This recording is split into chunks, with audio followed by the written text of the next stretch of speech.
What's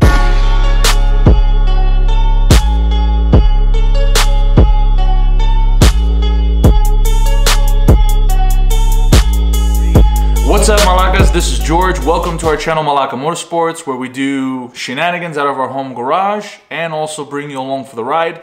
Today we're going to be installing my carbon-on-carbon tilt-in twin clutch on my 24-valve VR6 setup in my Audi S4. But we got some extra treats for you guys today. As we said in our previous videos, we acquired a wide-body converted chassis.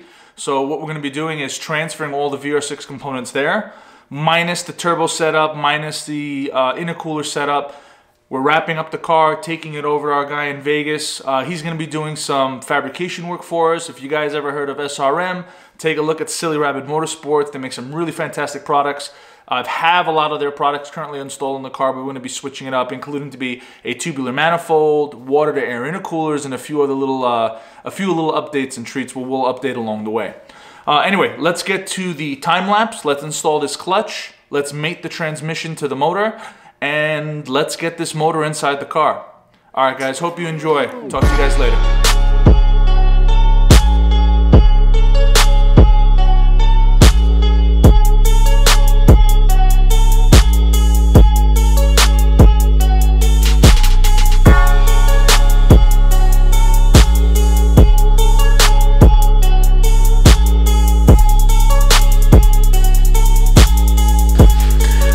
Quick update, so the carbon clutch is installed, as you guys are probably seeing now.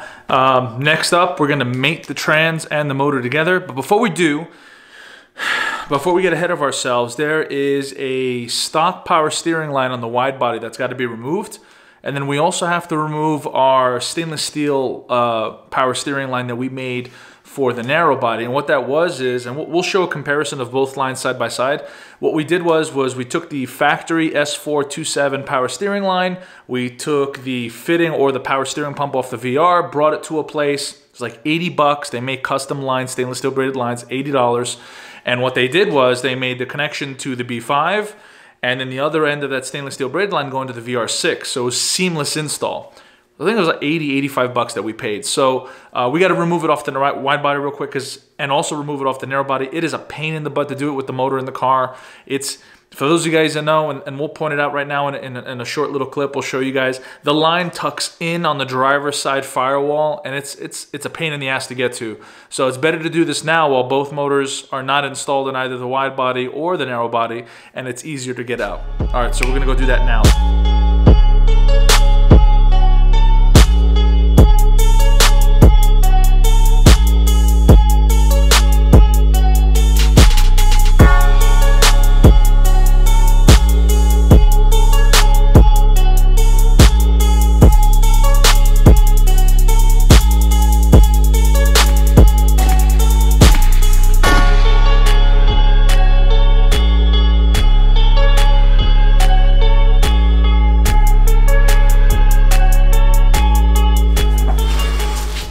All right, guys, so both power steering lines off the narrow body and off the wide body have been successfully taken off. I'm gonna give you guys a couple different shots and maybe a little footage of going around both lines to show you the differences. Essentially, one's a stock 2.7T line, the other one's just a, I hate to use the word custom because everyone gets afraid of the word custom, but it's a handmade, custom, little fucking stainless steel braided line. One that matches the 2.7T rack, and then the other that matches the VR6 power steering pump. So we'll show you guys that now, and then we'll continue.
Quick update, guys. If you guys have probably noticed, I'm wearing something different from when the video originally started.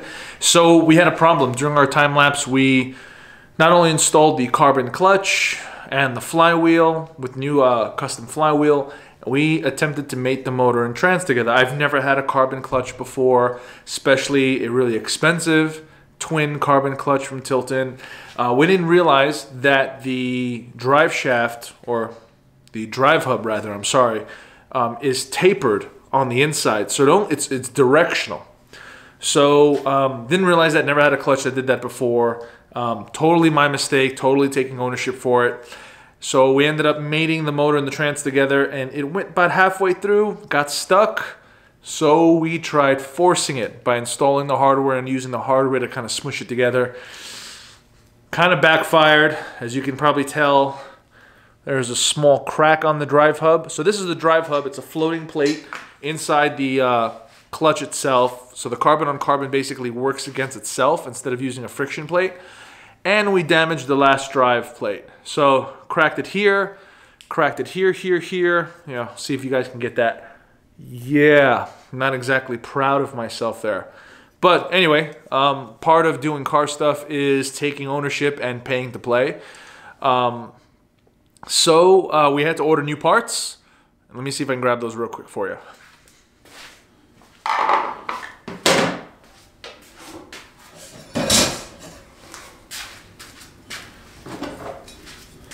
So as you could probably tell, and I'll go over these individually. Here's the drive hub. They actually redesigned it. It's a lot beefier, it's a lot beautiful. And not like I broke it anyway with any power. I broke it during install, but the new unit is beautiful. Obviously it's clean, but you can tell that the center portion is reinforced. You can tell that there's a little bit more webbing than the original unit. It's definitely a lot beefier. The weight's not that far off. It almost feels identical. So the way they engineered this piece is actually pretty beautifully too. So not that many changes. It's gorgeous. So totally my fault.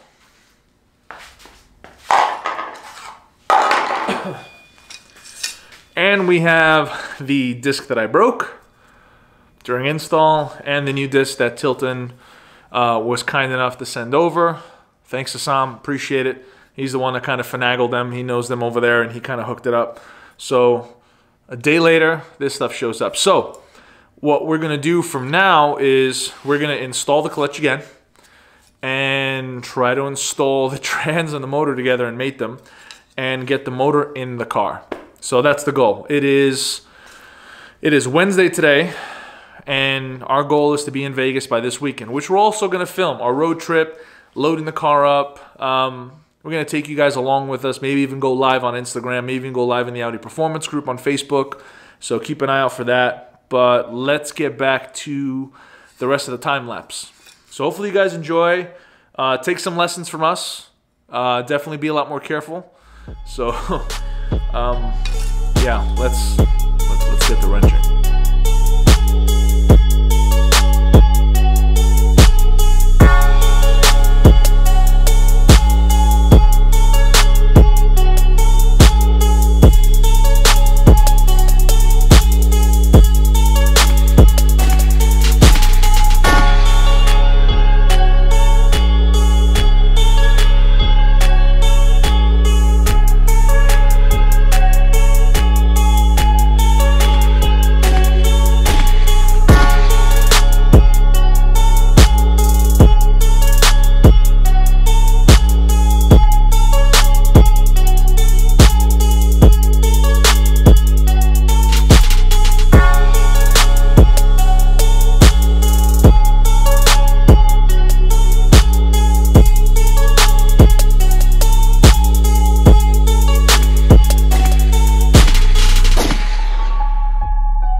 What's up, guys? Update. So we mated the motor and trans together. Clutch parts work great. The replacement parts actually fit like a glove. Feels a lot better knowing that we got some new parts in there, especially ones that we messed up. But I mean, that's part of the game, right? You got to take ownership for what you do, and you know, part of the car modding business is you got to pay to play. So we definitely learned an expensive lesson, cracking a carbon fiber drive disc and a drive hub from the twin disc Tilton, but it'll never happen again. At least we hope, cross our fingers. So we're gonna clean up the garage. The garage is a mess, I'm sorry, everything's everywhere. And then once that's done, we're gonna drop the motor and trans in the car, start buttoning it up. Our battery relocation kit came in. New tile wastegates came in for the new tubular manifold. So a lot of new goodies came in, which is pretty cool.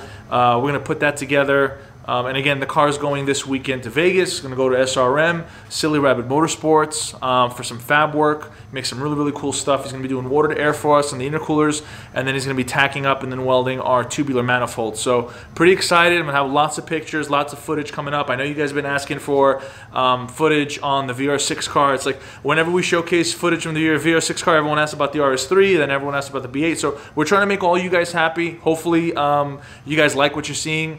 Again, this was just a basic time-lapse video. We're gonna have some more coming when we button up the car, get the car on the rack, get the car on the trailer and whatnot, and then on our road trip to Vegas this weekend. So thanks for watching. Thanks for stopping by. If you haven't already, hit that like button, hit that subscribe button, click that bell, especially if you want to get notified when we pop out new stuff. But thanks so much, guys, for watching. Thank you for all the support, and we'll see you next time. Thank you.